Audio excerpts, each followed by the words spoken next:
I perched on the kitchen counter, watching my mom bustle around the stove. She seemed agitated, glancing at the clock every few minutes.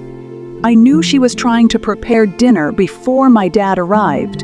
It was a routine in our house, dinner on the table precisely when he got home. Ethan wandered in, playing with his action figures. "Mom, can I go play at Liam's?" he asked, offering her the puppy dog look that usually worked wonders. She glanced at the clock and shook her head quickly.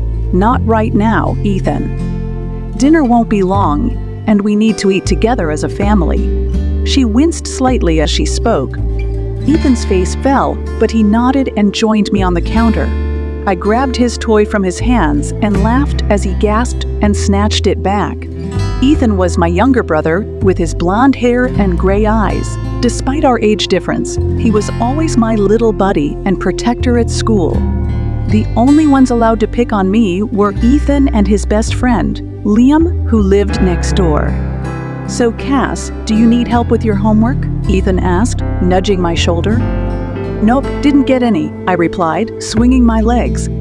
"Okay, let's go set the table then." "Mom doesn't like it when we mess up the setup," he suggested, hopping off the counter and heading toward the dining room. My dad was always particular about the details. If anything wasn't perfect, he got angry.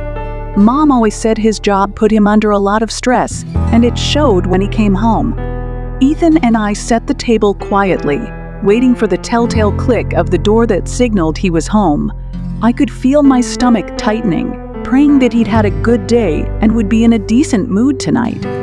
Sometimes he'd be in a good mood and would compliment me, calling me his special girl and telling me he loved me. Those days were rare, and I always dreaded the weekends when he'd have to spend time with me alone. I hated Sundays. It was when his hands would linger a bit too long on my skin. I preferred weekdays when he kept to himself and I didn't have to face his unwanted attentions. A few minutes later, he walked in, and Ethan tightened his grip on my hand under the table. My dad had blonde hair, the same color as Ethan's, and brown eyes that were always sharp and distant. "Hello, kids," he greeted in his deep, gruff voice. A chill ran down my spine.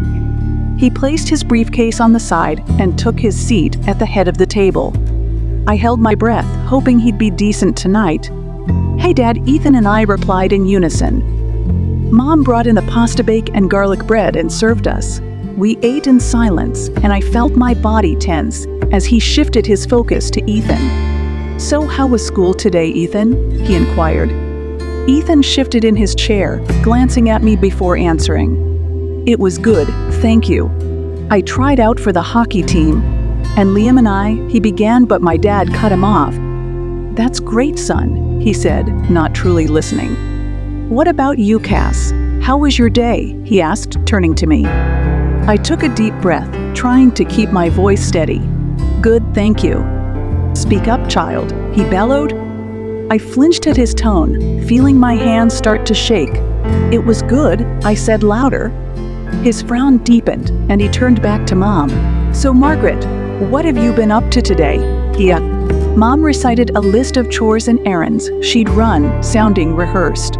She always tried to keep conversations safe and non-threatening. I reached out for my drink, but my hand slipped, and the contents spilled over the table. Silence fell as everyone's eyes snapped to my father. "God damn it, Cass," he growled, grabbing my arm and jerking me from the chair. My back hit the wall and I clenched my teeth, waiting for the pain.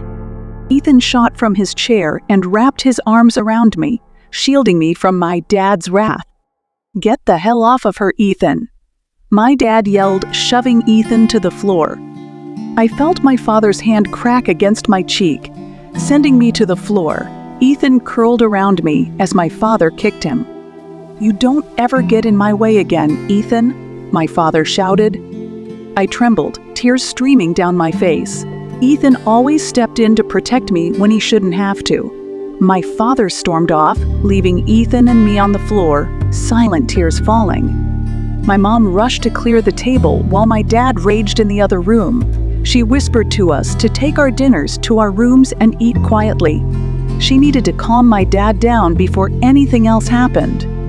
Ethan and I ate our dinner on the floor of my room, listening to the distant shouting and crashing in the lounge.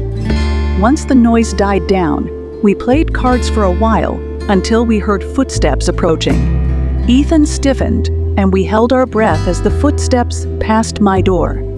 Ethan gave me a small smile and whispered, "Lock your door, Cass," before slipping into his room across the hall. I locked my door and listened for any signs of movement from Ethan.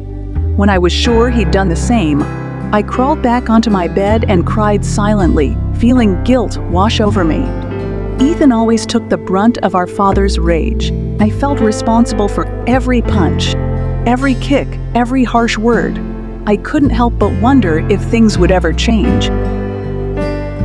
Please subscribe to my channel and turn on the notifications bell to get notified of the remaining chapters, and also to help my channel grow.